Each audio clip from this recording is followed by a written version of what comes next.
Masuk.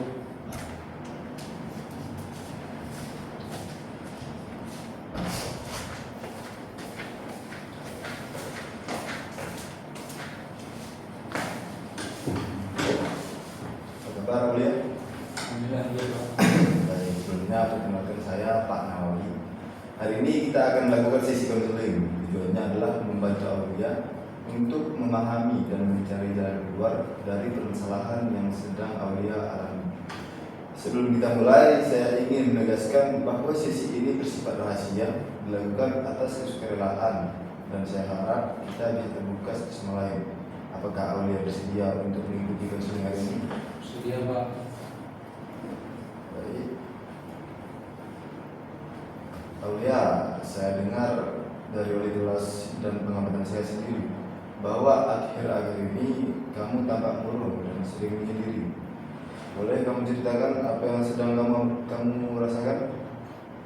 Akhir ini Pak, saya merasa tidak nyaman Pak, karena saya berkonflik dengan beberapa teman saya di kelas. Saya mengerti. Di sini kamu aman dan kamu tidak sendirian. Kita akan bahasnya perlahan. Kamu bisa berbagi cerita dengan tenang. Coba Aulia ceritakan lebih detail apa yang sebenarnya terjadi antara kamu dan teman-temanmu. Kami awalnya hanya berbeda pendapat Pak, tapi jadi pertengkaran dan sekarang mereka menjauh dari saya Pak. Jadi saya merasa nggak punya teman gitu Pak. Terima kasih sudah mau jujur. Dari ceritamu, saya melihat bahwa masalah ini membuatmu merasa tidak nyaman dan terisolasi. Apakah itu benar? Iya Pak, saya jadi malas ke sekolah. Ya, hubungan sosial dan harmonis sangat penting, apalagi di usia remaja. Pertengkaran memang bisa saja terjadi, tapi kita bisa belajar menyelesaikan dengan cara yang sehat. Saya ingin memperlihatkan sebuah video yang singkat tentang pentingnya menjaga hubungan sosial. Silakan disimak. Iya Pak.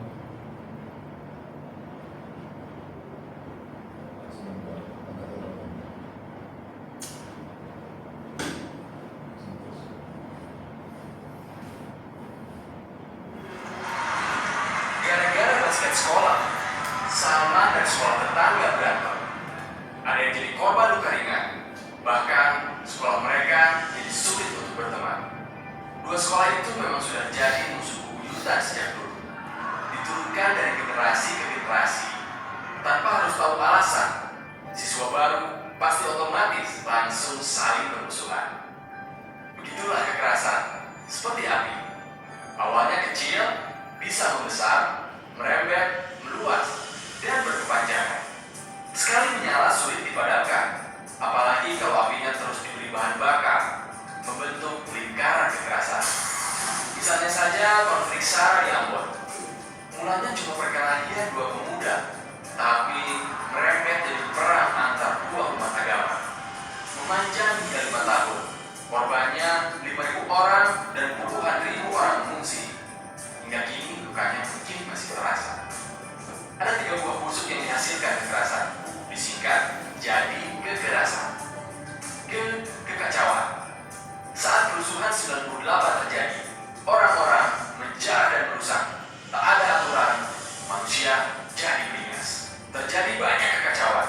Kekacauan yang terjadi di masa lalu bahkan dampaknya masih terasa untuk sebagian orang hari ini. Kehilangan kesempatan. Saat post konflik, masyarakat kehilangan kesempatan untuk membangun, mencari nafkah, sekolah dan lain sebagainya. Kesempatan umat Islam dan Kristen yang biasanya kerjasama pun sirna. Terasa no good. Saat kekerasan terjadi, suasana mencekam, ketakutan, dan saling curiga. Hati jadi gak tenang, perasaan jadi tak senang. Kita gak mau kan mendapatkan 3 buah busuk kekerasan ini. Karena itu, gunakanlah otak kita. Otak yang mana?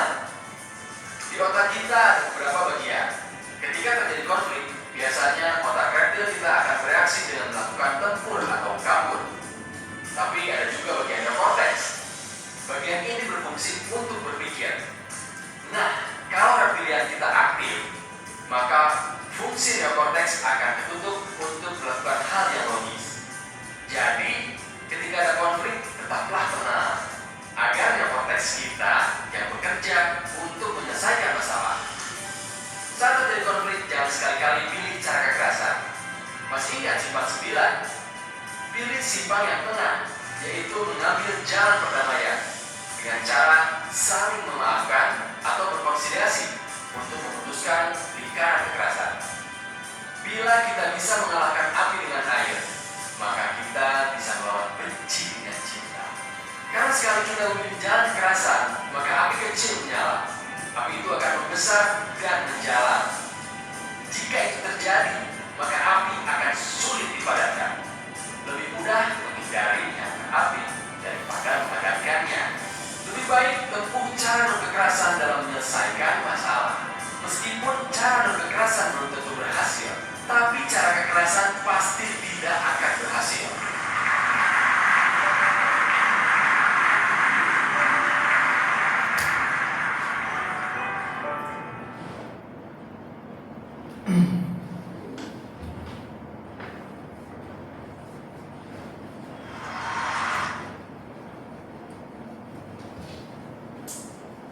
Bagaimana perasaan kalian setelah melihat video tadi? Saya jadi sadar Pak, kalau mungkin saya juga ada salahnya dan saya harus coba baikan dengan mereka. Itu pemikiran yang bijak. Sekarang mari kita pikirkan langkah-langkah kecil yang bisa kamu lakukan untuk memperbaiki hubungan itu. Misalnya menyapa mereka duluan atau meminta maaf kalau memang ada salah. Apa kamu siap mencobanya? Saya akan coba Pak. Baik, kemudian hari ini kita sudah banyak membahas perasaan dan masalah yang kamu alami. Saya senang kamu bisa terbuka dan mulai melihat solusi. Apakah menurut sisi ini membantu kamu? Iya Pak, saya merasa lebih lega Pak. Nah, itu bagus. Saya akan terus memantau perkembangan kamu selama 2 minggu ke depan dan berkoordinasi dengan wali kelas agar lingkungan di kelas tetap nyaman.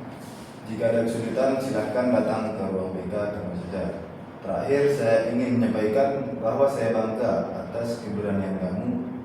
Kamu bisa berkembang dan memperbaiki diri. Tetap semangat dan jangan menyerah. Terima kasih banyak Pak.